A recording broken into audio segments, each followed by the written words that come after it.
Em 1973, se não me engano, Robert Woodward e mais uns outros cientistas, e mais um grupo de 100, 90 a 100 estudantes, sintetizaram a vitamina B12. Mas por que por que sintetizar a vitamina B12 se ela é tão obtida por processo natural, obtida por meios naturais tão facilmente? Bom, além de razão motivacional para querer fazer isso, o desafio de obter isso, houve processo aí dentro da obtenção, da síntese da vitamina B12, para justamente, não só pelo desafio motivacional, mas porque a partir daí acabou surgindo outros processos inovadores para outras substâncias. Ou seja, não foi simplesmente o fato de escalar a montanha para chegar até lá. O caminho para percorrer até lá é que motiva a novas descobertas. Deu para entender? Hoje a gente vai falar de defensivo numa abordagem química. Boa noite a todos da agroquimiologia. Chegando o fim de semana, vamos em frente. Tá, a gente havia falado já, para quem viu o videozinho anterior sobre a abordagem jurídica e tal, né? Os prejuízos estimados em decorrência de diversas desordens, né?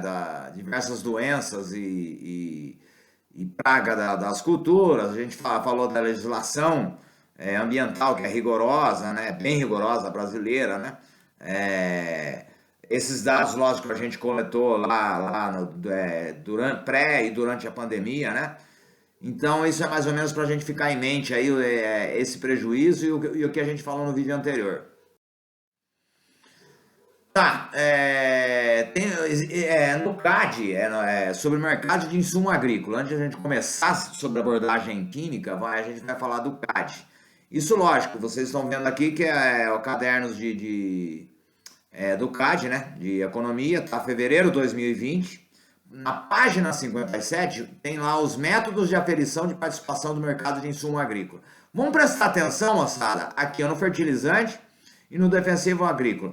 A metodologia de aferição da participação dos insumos, vejam bem, dos fertilizantes é a quantidade produzida. Olha os critérios utilizados. O critério utilizado nessa aferição do CAD, um dos principais critérios aqui foi a quantidade produzida de fertilizante. Já os defensivos agrícolas, faturamento. Onde a gente quer chegar nisso? Veja bem, foi Departamento de Estudos Econômicos do CAD, em fevereiro de 2020, falando sobre insumo. Lá fala sobre bastante coisa, é só todo mundo, quem tem acesso ao Ministério, não só da Economia, mas como da Agricultura. Isso daí tá lá divulgado, beleza? Fixem bem isso aqui, ó. Fertilizante, quantidade produzida, defensivo, faturamento. Percentual de áreas cultivadas em relação à área total de cada um dos nove maiores países com mais de 2,5 milhões de quilômetros quadrados de extensão territorial. Vamos lá. A gente estava falando do CAD, falou das doenças, né? A gente falou no vídeo anterior sobre abordagem jurídica e falou um pouquinho a respeito de defensivo, embora a gente falou de fertilizante também. Então vamos dar uma olhada aqui o percentual de área cultivada em relação à área total. Olha onde a Índia está, olha onde o Brasil está. 7,57%. Ou seja, em relação à área total do Brasil, o percentual de área cultivada é 7,57%. Vamos lá. Olha, compara a Índia e compara o Brasil. E compare o quanto a gente produz e quanto a Índia produz. Isso daí todo mundo sabe, é dado. Para quem não sabe, tem esses dados aí, já dá para ter uma dimensão do que vem por aí. Tá, aqui vem o mercado defensivo agrícola no mundo, voltamos a falar. Se a gente comparar por investimento, lembra num outro slide lá na abordagem jurídica, por investimento o Brasil tá em primeiro lugar. Nossa, o Brasil gasta lá 8,7 em milhão, 8,76 milhões. O Brasil, quer dizer, em termos de investimento, lembra lá do CAD, aí no slide anterior do CAD, lá falando, né, a abordagem, quais foram as metodologias, a abordagem não, as metodologias de aferição econômica, tá? Se a gente pegar, se for comparar investimento, o Brasil em primeiro lugar. Mas isso não significa que é primeiro lugar é em uso. Olha o slide anterior. E olha, e tem outros slides que vem por aí que a gente dá para comparar. Olha onde está a Índia aqui. Compara com o slide anterior, o que ela produz, a porcentagem territorial que nós utilizamos. Quer dizer, o Brasil utiliza bastante? Sim. Mas em que porcentagem? Quer dizer, vamos pensar aí. O ranking dos países que mais empregam também, tinha outro slide lá, o que mais empregam defensivos por área, né? O Brasil está em sétimo.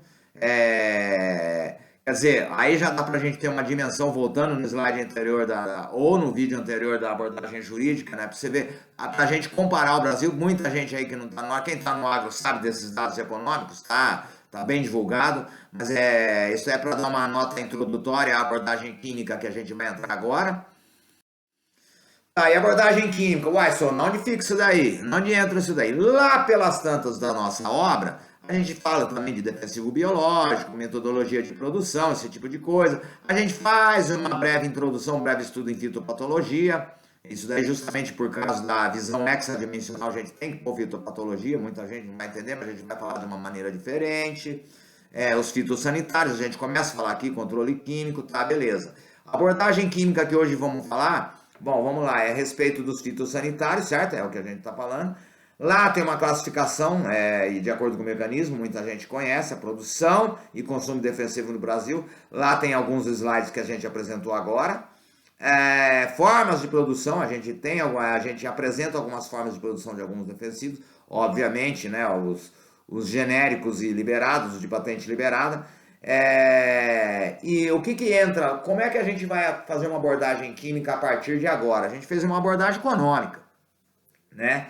E agora, então a gente tem que levar em consideração a partir de agora, deste momento, dose letal para quem conhece, para quem não conhece, estudar a respeito dos defensivos, a degradação química de um ingrediente ativo, não sozinho, mas junto com os ingredientes inertes existentes na formulação, quer dizer, tempo de degradação de um ingrediente ativo sozinho, isso daí tem pesquisa, lembra daquele slide, daquele videozinho que eu falei do tempo de pesquisa que leva.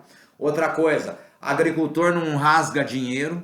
Você acha que agricultor, para quem não é aí vamos departamentalizar uma indústria química, o pessoal que está lá no escritório, no 8º andar lá, fica postando no Facebook lá sobre defensivo. É perigoso? Sim. Então há uma certa pejoração do defensivo como agrotóxico, eu pus aspas aqui intencionalmente, porque a lei é antiga e esse termo foi usado como lobby na época, na década de 80. Então houve uma pejoração, isso daí. Lógico, tem o melhoramento dos biológicos, e o que é bom, é muito bom, foi bom isso daí no decorrer dos anos. Quer dizer, olha só, a gente quer entrar, a gente falou uma abordagem econômica, a gente está entrando na abordagem química, e antes de tudo a gente tem que entender alguns ingredientes ativos. Vamos começar, moçada, quimicamente falando, mas já também adentrando já para a área agronômica. Olha que a gente, né, abrangeu a parte econômica, o consumo em relativo em cada país, tudo, por país e por área. E hoje a gente vai falar um pouquinho sobre piretrina. Tá. Antes de falar da piretrina, que é um inseticida, organoclorado, isso aqui é veneno. Isso daqui não tem boca não, esse é veneno. Vamos lá, organoclorado. Para quem conhece e para quem quiser estudar mais, no livro a gente tem, mas quem estudar e quem conhece lá, a gente dá uma aspas pro Fogaça, né? Hoje em dia existem cerca de 11 mil organoclorados produzidos industrialmente, né? Que são utilizados em várias áreas, de vários tipos de organoclorado. Veja bem, aqui a gente tem um ponto negativo. A gente fala DDT, lógico, é um exemplo de organoclorado. Mas PVC também, a gente pode colocar um exemplo de organoclorado. Olha onde a gente quer chegar. Aí um ponto positivo lá pelas tantas do livro. Logicamente, tudo com fundamentação científica. Para vocês terem uma ideia, a gente tem aí algo em torno de 26, se não me engano, entre fundamentação bibliográfica e referência. Então, para você ter uma ideia, extensa a fundamentação bibliográfica e pesquisa científica que a gente teve que chegar nisso daqui. Muitos organoclorados têm sido isolados de fontes naturais, inclusive de bactérias. ponto positivo. Vamos lá. Compostos orgânicos clorados são encontrados em quase todas as classes de biomoléculas, né? Alcanos, terpeno, aminoácido, flavonoide. Lembra nos vídeos anteriores a gente acabou falando de flavonoide? Esteroide, ácido gráfico, bom, enfim. Quer dizer, dependendo da estrutura morfológica e metabólica de determinados tipos de insetos-alvo, que eles vão agir nisso daí. Quer dizer, esse é um ponto positivo. O ponto negativo está aqui. A forma pela qual a molécula é obtida. O ponto positivo é a forma que a molécula está sendo tratada a partir de agora e como ela será tratada a partir de 2022. Em frente. Aqui eu tô dando para o pessoal, eu dei uma noção mais ou menos, tá lá, e a gente, inclusive tirado o Xerox, a gente tem do Zeitig, de 1967, um Malathion, só para vocês terem uma ideia.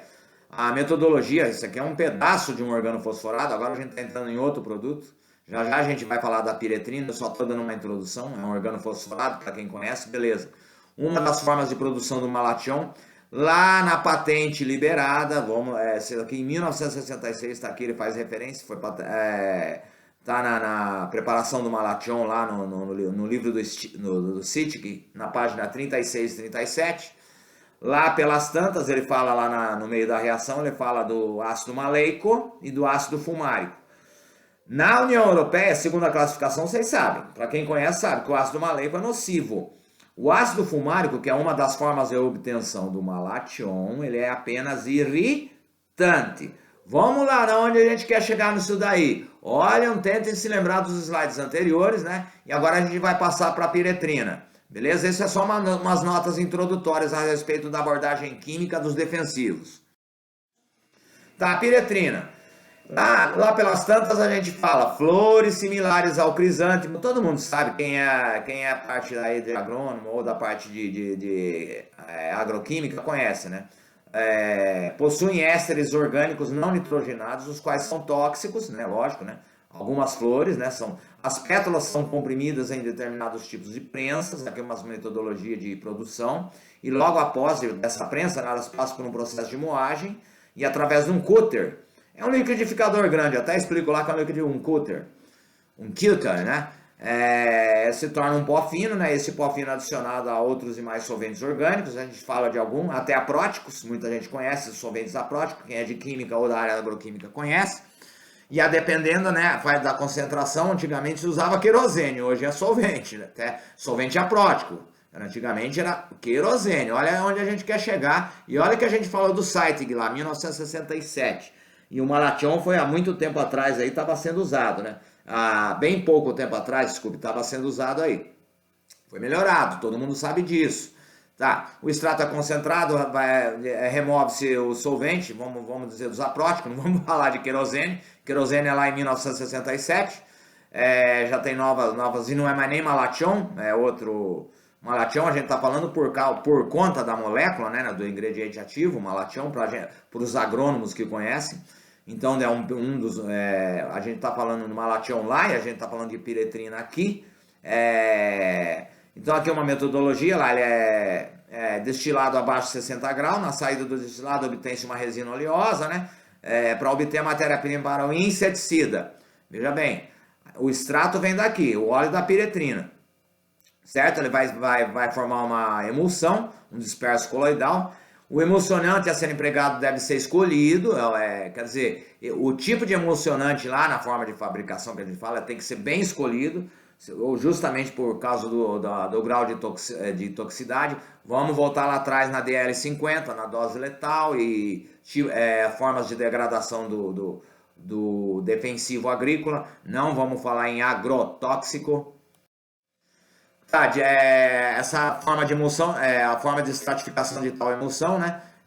De tal forma que não implique em reação que possa desconfigurar a molécula da piretrina. A emulsão passa por um filtro, geralmente um filtro prensa, né? Lá adicionado ao misturador, que a gente fala, um homólogo da piretrina. Lá para frente a gente vai falar que um homólogo da piretrina é a letrina. Vamos pesquisar aí a letrina. É menos suscetível à degradação da luz solar e bem menos tóxico aos mamíferos e animais selvagens.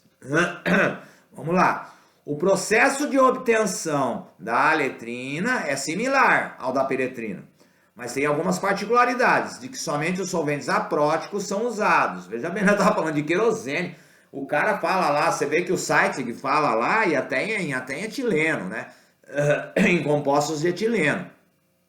Hoje, né, pode ser obtido facilmente. Mas depender, mas tem que ter um rígido controle. E outra, isso daí é feito por pessoal técnico, certo? Então o nome piretroide, né, hoje, vem do sufixo ide, né, que significa imitação, similar, ou seja, do piretroide, piretroide. Tá, vamos fazer uma abordagem aqui da piretrina obtida sinteticamente, né, que é a cipermetrina, uma questão agronômica. A gente está falando de abordagem aqui, uma questão agronômica.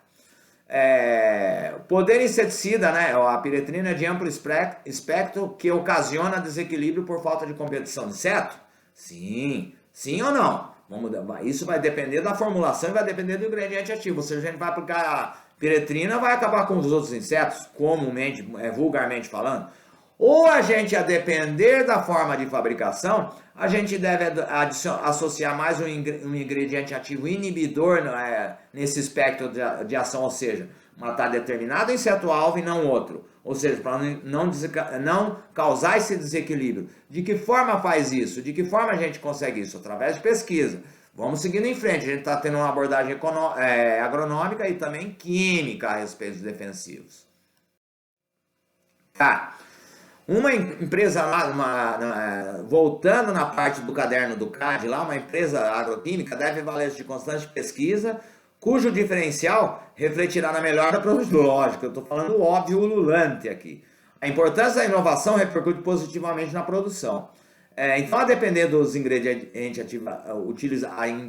ativos utilizados por décadas, não é mais fator preponderante para todos os resultados positivos que o Brasil vem obtendo. Veja bem que lá no caderno do CAD, eles já vão dando uma dica para vocês, fevereiro de 2020, e a legislação sendo formada na época. Na época, nova legislação. Lembram lá, para quem assistiu a abordagem jurídica e o videozinho anterior, a aulazinha anterior sobre a abordagem jurídica, a formação, o corpo legal que vinha formando já para trás, através de pesquisa.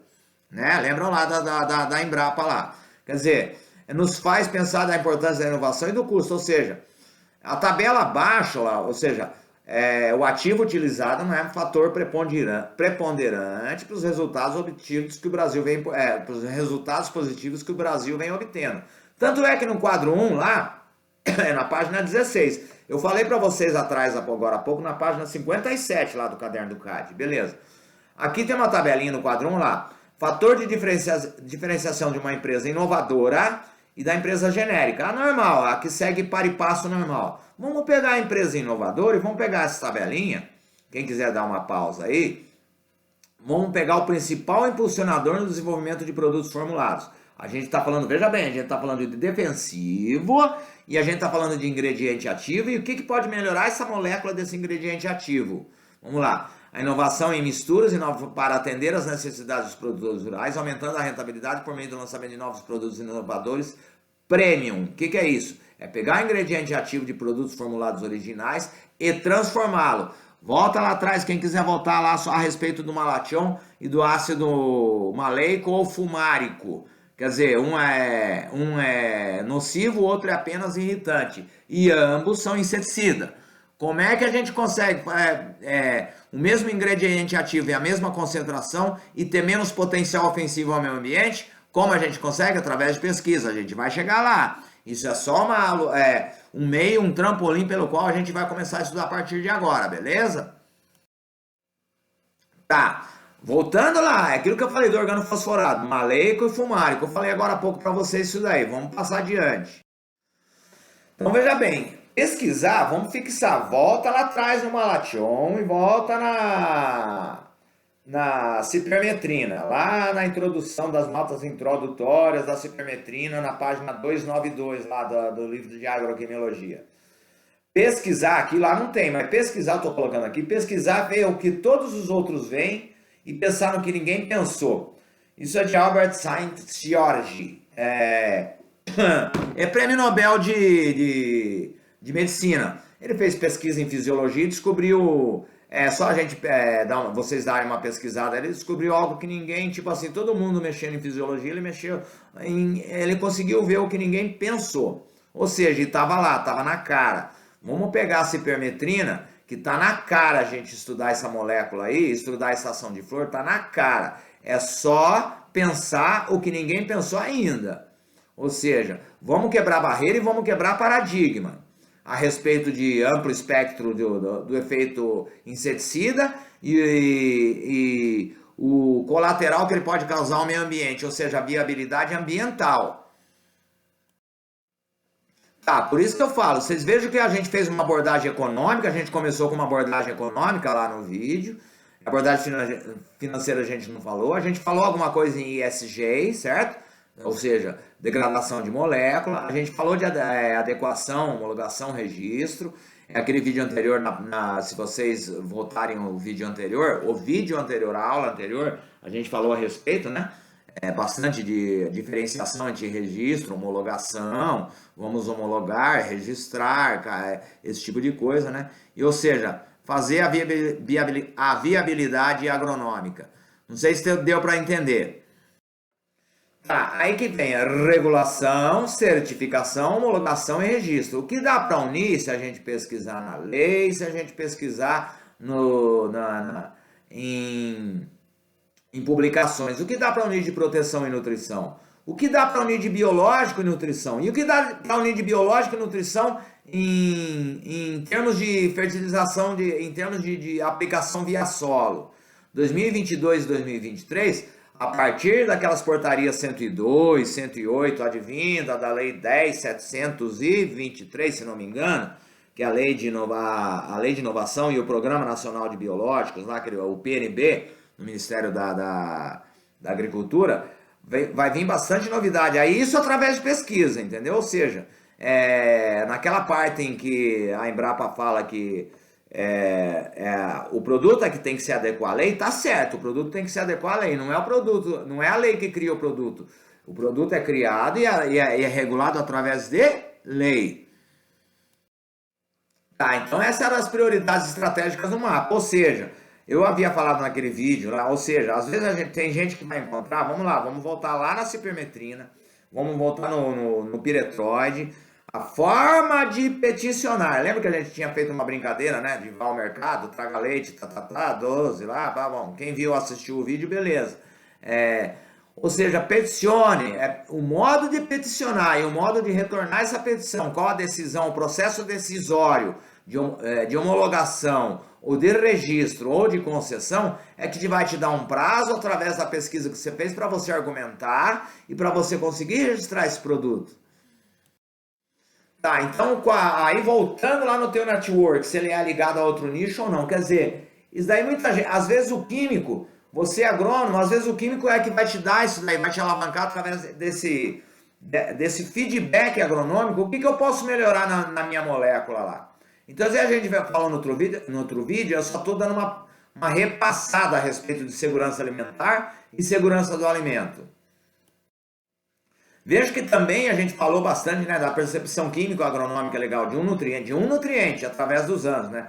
Eco 92, tal, ecologia, né? Os termos, né? E como é que era, né? A percepção do agro a respeito do zinco.